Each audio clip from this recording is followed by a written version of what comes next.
আজকের এই ভিডিওটি মূলত সেই সমস্ত ক্যান্ডিডেটদের জন্য ভীষণ গুরুত্বপূর্ণ যারা আসন্ন West Bengal SSC group C এবং ডি পরীক্ষার জন্য প্রিপারেশান নিচ্ছ।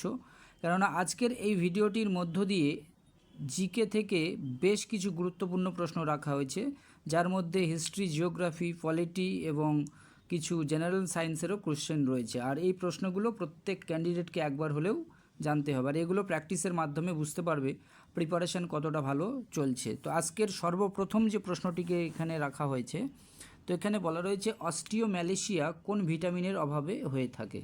তো অস্টিওম্যালেশিয়া নামক যে রোগটা, এটা যে ভিটামিনের অভাবে হয়ে থাকে সেটি হচ্ছে ভিটামিন ডি। এটি হচ্ছে এই প্রশ্নের রাইট অ্যান্সার। নেক্সট কোশ্চেনের দিকে এগিয়ে যাচ্ছি। এরপরে এটি ইন্ডিয়ান হিস্ট্রি থেকে নেওয়া একটা প্রশ্ন। অনুশীলন সমিতি কে প্রতিষ্ঠা করেছিলেন বা অনুশীলন সমিতির প্রতিষ্ঠাতা হলেন? তাহলে প্রথম অপশান রয়েছে, অপশান এতে বলা রয়েছে সতীশচন্দ্র বসু, বিতে রয়েছে দয়ানন্দ সরস্বতী, সিতে রয়েছে কেশবচন্দ্র সেন এবং ডিতে রয়েছে রাসবিহারী দাস। তো এই চারটি অপশানের মধ্যে যেটা রাইট অ্যান্সার হবে, অনুশীলন সমিতির প্রতিষ্ঠাতা হলেন সতীশচন্দ্র বসু। এটি হচ্ছে এই প্রশ্নের রাইট অ্যান্সার। নেক্সট কোশ্চেনের দিকে এগিয়ে যাচ্ছি। এরপরে যে প্রশ্নটা, এটা মডার্ন হিস্ট্রি থেকে নেওয়া একটা খুবই গুরুত্বপূর্ণ প্রশ্ন, বহুবার সেন্ট্রালের পরীক্ষায় এসেছে। তো মহাত্মা গান্ধী কত বছর বয়সে দক্ষিণ আফ্রিকা থেকে ভারতবর্ষে ফিরে এসেছিলেন? অপশান এতে বলা রয়েছে 42 বছর, বিতে রয়েছে 43, সিতে রয়েছে 45 এবং ডিতে রয়েছে 46। তো এই চারটি অপশানের মধ্যে যেটা রাইট অ্যান্সার হবে, মহাত্মা গান্ধী 46 বছর বয়সে ভারতবর্ষে ফিরে এসেছিলেন। এটি হচ্ছে এই প্রশ্নের রাইট অ্যান্সার। নেক্সট যে প্রশ্নটা রয়েছে, এরপরে আমরা দেখতে পাচ্ছি গৌতম বুদ্ধ কোথায় প্রথম তার ধর্মের প্রচার করেছিলেন? তাহলে গৌতম বুদ্ধ তার যে ধর্মের প্রচার, এটা প্রথম কোন জায়গাতে করেছিলেন? অপশান এতে বলা রয়েছে বৈশালী, বিতে রয়েছে লুম্বিনী, সিতে রয়েছে পাটলিপুত্র এবং ডিতে রয়েছে সারনাথ। তো গৌতম বুদ্ধ তার প্রথম ধর্মের প্রচার করেছিলেন সারনাথে। এটি হচ্ছে এই প্রশ্নের রাইট অ্যান্সার, সারনাথ। নেক্সট কোশ্চেনের দিকে এগিয়ে যাচ্ছি। ভারতবর্ষে জিএসটি চালু হয় কবে থেকে? তাহলে ভারতবর্ষে যে জিএসটি, এই জিএসটিটা চালু হয়েছিল কবে থেকে? অপশান এতে বলা রয়েছে 2016, এরপরে বিতে রয়েছে 2017, 2018, এরপর রয়েছে 2019। তো এই চারটি অপশানের মধ্যে যেটা রাইট অ্যান্সার হবে, ভারতবর্ষে জিএসটি প্রথম চালু হয়েছিল 2017 সাল থেকে। এটি হচ্ছে এই কোশ্চেন এর রাইট অ্যান্সার। নেক্সট যে প্রশ্নটা রয়েছে সেটার দিকে এক নজর আমরা এগিয়ে যাব। এখানে বলা রয়েছে কত সাল থেকে ভারতরত্ন পুরস্কার দেওয়া শুরু হয়েছিল? তাহলে এই যে ভারতরত্ন পুরস্কার, এই পুরস্কারটা কত সাল থেকে দেওয়া শুরু হয়েছিল? অপশান এতে বলা রয়েছে 1951 খ্রিস্টাব্দে, এরপর রয়েছে 1952 খ্রিস্টাব্দে, সিতে রয়েছে 1953 এবং ডিতে রয়েছে 1954। তো ভারতরত্ন পুরস্কার দেওয়া শুরু হয়েছিল 1954 সাল থেকে। এটি হচ্ছে এই প্রশ্নের রাইট অ্যান্সার। নেক্সট কোশ্চেনের দিকে এগিয়ে যাচ্ছি। রানী ভিক্টোরিয়া কত সালে ভারত সম্রাজ্ঞী উপাধি গ্রহণ করেছিলেন? তাহলে রানী ভিক্টোরিয়া ভারত সম্রাজ্ঞী যে উপাধিটা গ্রহণ করেছিলেন, এটি কত সালে? অপশান এতে বলা রয়েছে 1874, বিতে রয়েছে 1875, ডিতে রয়েছে 1876 এবং ডিতে রয়েছে 1877। তো এই চারটি অপশানের মধ্যে কোনটা রাইট অ্যান্সার হবে? তোমাদের মধ্যে যদি কেউ জেনে থাকো অবশ্যই কমেন্টে জানাবে যে রানী ভিক্টোরিয়া কত সালে ভারত সম্রাজ্ঞী উপাধি গ্রহণ করেছিলেন। এটা তোমাদের জন্য ছেড়ে দিলাম। নেক্সট কোশ্চেনের দিকে এগিয়ে যাচ্ছি। The Indian war of Independence, তাহলে এটা বুকস অ্যান্ড অথার্স নামক একটি চ্যাপ্টার থেকে নেওয়া গুরুত্বপূর্ণ question. The Indian war of independence গ্রন্থটির রচয়িতা হলেন? অপশান এতে বলা রয়েছে মুন্সি প্রেমচাঁদ, বিতে রয়েছে বিনায়ক দামোদর সাভারকর, সিতে রয়েছে জওহরলাল নেহেরু আর ডিতে রয়েছে মহাত্মা গান্ধী।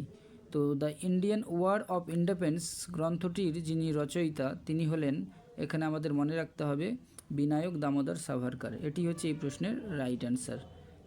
নেক্সট কোশ্চেনের দিকে মুভ করছি। এরপর যে প্রশ্নটিকে রাখা হয়েছে এখানে আমরা দেখতে পাচ্ছি ভগৎ সিং কবে শহীদ হয়েছিলেন? এটি মডার্ন হিস্ট্রি থেকে নেওয়া একটা গুরুত্বপূর্ণ প্রশ্ন। অপশান এতে বলা রয়েছে 1931 সালে, বিতে রয়েছে 1932, ডিতে রয়েছে 1933 আর ডিতে রয়েছে 1934 সালে। তাহলে ভগৎ সিং কবে শহীদ হয়েছিলেন, এই যে প্রশ্ন, এই প্রশ্নের যেটা রাইট অ্যান্সার হবে অবশ্যই যারা যদি জেনে থাকো অবশ্যই জানাবে। নেক্সট প্রশ্নের দিকে এগিয়ে যাচ্ছি। এখানে বলা আছে কোন উপক্ষার থেকে হাঁপানির ঔষধ তৈরি হয়? তাহলে হাঁপানির যে ঔষধ, এটা কোথা থেকে তৈরি হয়, কোন উপক্ষার থেকে? অপশান এতে বলা রয়েছে মরফিন, বিতে রয়েছে অ্যাপোলোটিন, সিতে রয়েছে ইলেকট্রোস্কোপি আর ডিতে রয়েছে ডাটুরিন। তো এই চারটি অপশানের মধ্যে যেটা রাইট অ্যান্সার হবে, হাঁপানির ঔষধ যেখান থেকে তৈরি হয় সেটি হচ্ছে ডাটুরিন। এটি হচ্ছে এই প্রশ্নের রাইট অ্যান্সার, অপশান 4। নেক্সট কোশ্চেনের দিকে এগিয়ে যাচ্ছি। এরপরে বলা রয়েছে তানপুরা নামক যে বাদ্যযন্ত্র, এই বাদ্যযন্ত্রে কয়টা তার থাকে? তানপুরা নামক বাদ্যযন্ত্রে, প্রত্যেকটা প্রশ্ন গুরুত্বপূর্ণ। অপশান নিতে বলা হচ্ছে 3টি, বিতে রয়েছে 4টি, এরপর রয়েছে 6টি, তারপরটি রয়েছে 9টি। তো তানপুরা নামক যে বাদ্যযন্ত্র, এই বাদ্যযন্ত্রে যে তারের সংখ্যা সেটি হচ্ছে 4টি। এটি হচ্ছে এই প্রশ্নের রাইট অ্যান্সার। নেক্সট কোশ্চেনের দিকে এগিয়ে যাচ্ছি। অল ইন্ডিয়া রেডিও, তো এখানে যে বলা হয়েছে অল ইন্ডিয়া রেডিও, এই অল ইন্ডিয়া রেডিও কত সালে প্রতিষ্ঠা হয়? অল ইন্ডিয়া রেডিও, অবশ্যই এটা কমেন্টে জানাবে যে অল ইন্ডিয়া রেডিও কত সালে প্রতিষ্ঠিত হয়। নেক্সট কোশ্চেনের দিকে এগিয়ে যাচ্ছি। এরপরে একটা আন্দোলনের কথা বলা রয়েছে, যে আন্দোলনটার নাম হচ্ছে সর্বোদয় আন্দোলন। তো এই সর্বোদয় আন্দোলন শুরু করেছিলেন কে? অপশান এতে বলা রয়েছে মহাত্মা গান্ধী, বিতে রয়েছে বিপিন চন্দ্র পাল, সিতে রয়েছে শ্যামাপ্রসাদ মুখার্জি, আর ডিতে রয়েছে জওহরলাল নেহেরু। তো সর্বোদয় আন্দোলন যিনি শুরু করেছিলেন তিনি হলেন মহাত্মা গান্ধী। এটি হচ্ছে এই প্রশ্নের রাইট অ্যান্সার। নেক্সট কোশ্চেনের দিকে এগিয়ে যাচ্ছি। দ্বৈত শাসন ব্যবস্থা কে চালু করেছিলেন? তাহলে এগুলো ছোটোবেলা থেকে আমরা পড়ে আসছি কম বেশি। দ্বৈত যে শাসন ব্যবস্থা, অর্থাৎ ডিউয়াল সিস্টেম, ডিউয়াল গভর্নমেন্টের যে সিস্টেম, এটা কে চালু করেছিলেন? অপশান এতে বলা রয়েছে লর্ড কর্নওয়ালিস, বিতে রয়েছে লর্ড ওয়েলেসলি, সিতে রয়েছে লর্ড ডাফরিন, আর ডিতে রয়েছে লর্ড ক্লাইভ। তো দ্বৈত শাসন ব্যবস্থা যিনি চালু করেছিলেন তিনি হলেন লর্ড ক্লাইভ। এটি হচ্ছে এই প্রশ্নের right answer, Lord Clive. Next কোশ্চেনের দিকে এগিয়ে যাচ্ছি। এরপর যে প্রশ্নটা রাখা হয়েছে, লখনৌ চুক্তি কত সালে সংঘটিত হয়েছিল? অপশান এতে বলা রয়েছে 1916 সালে, বিতে রয়েছে 1926, সিতে রয়েছে 1936, আর ডিতে রয়েছে 1956 সালে। তো লখনৌ চুক্তি সংঘটিত হয়েছিল 1936 সালে। Option C is the right answer for this question. Next প্রশ্নের দিকে এগিয়ে যাচ্ছি। দ্বৈত শাসন ব্যবস্থা অর্থাৎ ডিউয়াল সিস্টেম, মানে ডিউয়াল গভর্নমেন্ট সিস্টেম যেটা, এই দ্বৈত শাসন ব্যবস্থার কে অবসান ঘটান? অপশান এতে বলা রয়েছে রবার্ট ক্লাইভ, বিতে রয়েছে লর্ড কার্জন, সিতে রয়েছে লর্ড মাউন্টব্যাটেন, আর ডিতে রয়েছে ওয়ারেন হেস্টিংস। তো এই 4টি অপশানের মধ্যে যেটা রাইট অ্যান্সার হবে সেটি হচ্ছে, আমাদের মনে রাখতে হবে, দ্বৈত শাসন ব্যবস্থার যিনি অবসান ঘটান তিনি হলেন ওয়ারেন হেস্টিংস। এটি হচ্ছে এই প্রশ্নের রাইট অ্যান্সার।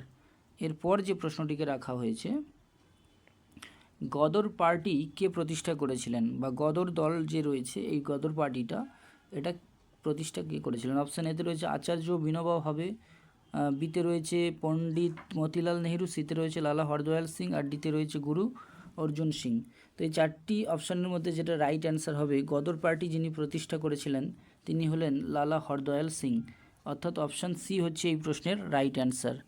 নেক্সট কোশ্চেনের দিকে এগিয়ে যাচ্ছি।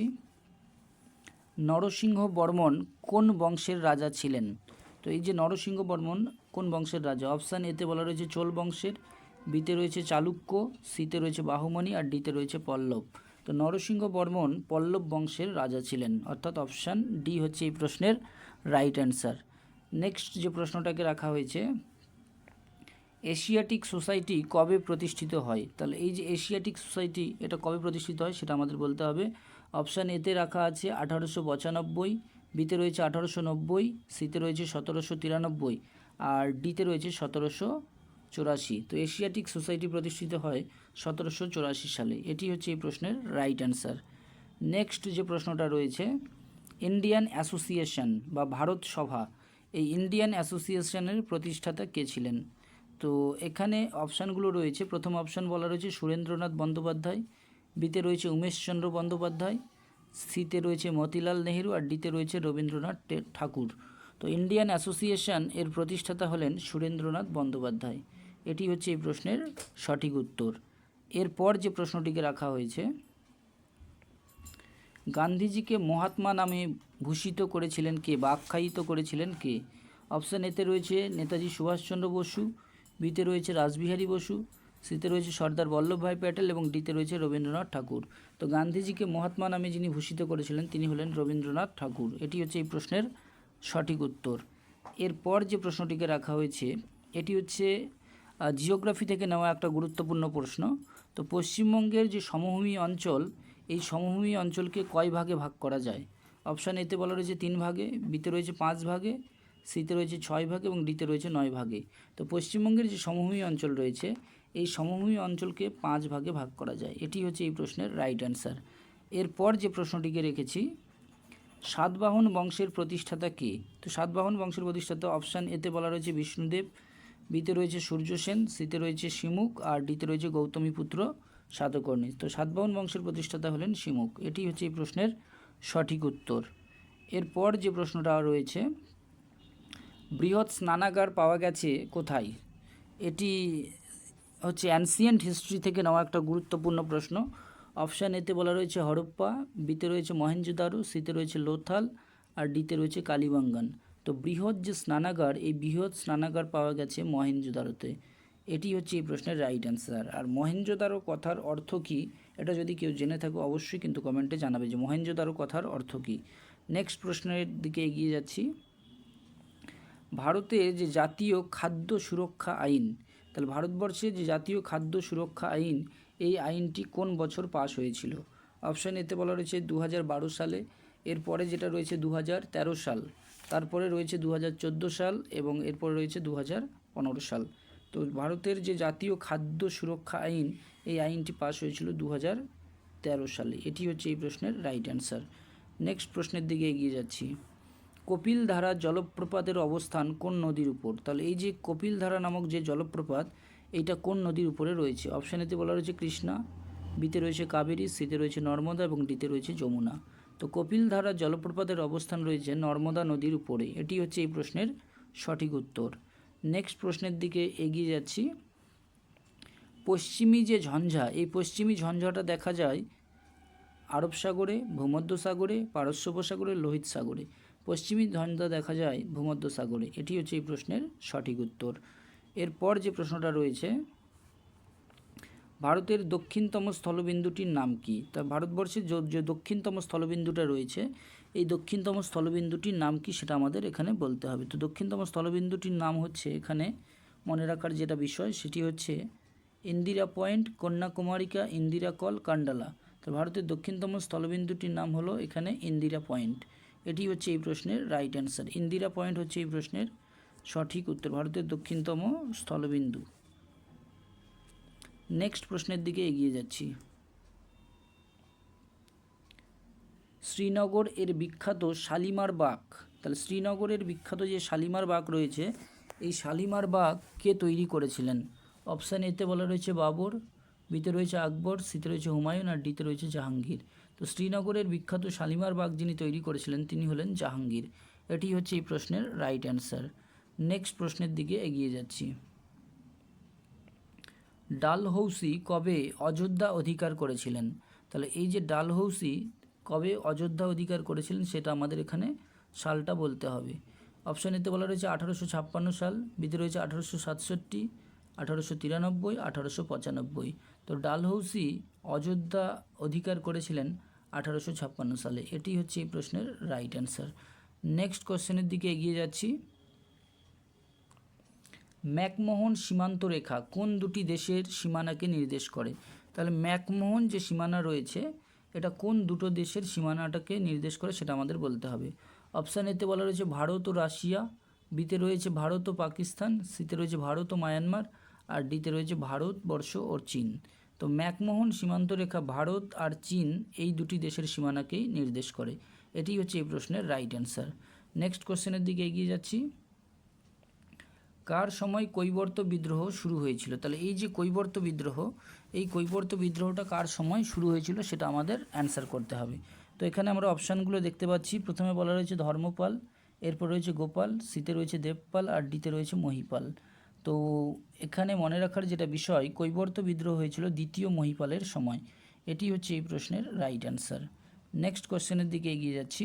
প্রত্যেকটা প্রশ্ন আসন্ন পরীক্ষার জন্য খুবই গুরুত্বপূর্ণ এবং জানতেই হবে যারা জিকে পড়ছো। তো এরপরে যে প্রশ্নটা রয়েছে, গুপ্তাব্দ কে চালু করেছিলেন? অপশান এতে বলা রয়েছে প্রথম চন্দ্রগুপ্ত, এরপরে রয়েছে বিতে সমুদ্রগুপ্ত, সিতে রয়েছে দ্বিতীয় চন্দ্রগুপ্ত, আর ডিতে রয়েছে কুমারগুপ্ত। তো গুপ্তাব্দ যিনি চালু করেছিলেন তিনি হলেন প্রথম চন্দ্রগুপ্ত। এটি হচ্ছে এই প্রশ্নের সঠিক উত্তর। এরপর যে প্রশ্নটা রয়েছে, কোন নদীর একটা উপনদীর নাম ঘরঘরা? মানে এই যে ঘরঘরা যে নামটা রয়েছে, এটা কোন নদীর উপনদীর নাম? অপশান এতে বলা রয়েছে যমুনা, বিতে রয়েছে কাবেরী, সিতে রয়েছে গঙ্গা, আর ডিতে রয়েছে গোদাবরী। তো ঘরঘরা যে নদীর উপনদীর নাম সেটি হচ্ছে গঙ্গা। এটি হচ্ছে এই প্রশ্নের রাইট অ্যান্সার। নেক্সট কোশ্চেন যেটা রাখা হয়েছে আসন্ন পরীক্ষার জন্য যেগুলো উপযোগী খুব বাছাই করা কোশ্চেন, স্কুল বুক সোসাইটি প্রতিষ্ঠা করেছিলেন? তাহলে এই যে স্কুল বুক সোসাইটি, এটা কে প্রতিষ্ঠা করেছিলেন? অপশান এতে বলা রয়েছে, অপশান এতে যে অপশানটা রয়েছে মেকলে, তারপর রয়েছে বিতে দেবেন্দ্রনাথ ঠাকুর, সিতে রয়েছে উইলিয়াম কেরি, আর ডিতে রয়েছে ডেভিড হেয়ার। তো স্কুল বুক সোসাইটির যিনি প্রতিষ্ঠাতা তিনি হলেন ডেভিড হেয়ার, অর্থাৎ অপশান ডি হচ্ছে এই প্রশ্নের সঠিক উত্তর। David Hare school book society প্রতিষ্ঠা করেছিলেন। এরপরে যে প্রশ্নটা রয়েছে, বক্সারের যুদ্ধ কত সালে সংগঠিত হয়েছিল? তাহলে এটি ইন্ডিয়ান হিস্ট্রি থেকে নেওয়া একটা প্রশ্ন। বক্সারের যুদ্ধ সংগঠিত হয়েছিল কত সাল? অপশান এতে বলা রয়েছে 1762 সালে, বিতে রয়েছে 1765, আর সিতে রয়েছে 1764, আর ডিতে রয়েছে 1763। তো এই চারটি অপশানের মধ্যে যেটা রাইট অ্যান্সার হবে, বক্সারের যুদ্ধ কত সালে সংগঠিত হয়েছিল, 1764 না 1765? অবশ্যই কিন্তু কমেন্টে জানাবে যারা উত্তরটা জেনে থাকো এবং কার কার মধ্যে হয়েছিল। নেক্সট প্রশ্নের দিকে এগিয়ে যাচ্ছি, খুবই বেসিক একটা কোশ্চেন। এরপর যেটা রয়েছে, সেন্ট্রাল ড্রাগ রিসার্চ ইনস্টিটিউট কোথায় অবস্থিত? তাহলে এই যে এখানে বলা রয়েছে সেন্ট্রাল ড্রাগ রিসার্চ ইনস্টিটিউট, এটা কোথায় অবস্থিত রয়েছে? অপশান এতে বলা রয়েছে লখনৌ, এরপরে যেটা আমরা দেখতে পাচ্ছি তারপর বলা রয়েছে চেন্নাই, এরপরে রয়েছে মুম্বাই, আর তারপরে রয়েছে অন্ধ্রপ্রদেশ। তো সেন্ট্রাল ড্রাগ রিসার্চ ইনস্টিটিউট অবস্থিত লখনৌতে, এটি হচ্ছে এই প্রশ্নের রাইট অ্যান্সার, লখনৌ। নেক্সট কোশ্চেনের দিকে এগিয়ে যাচ্ছি।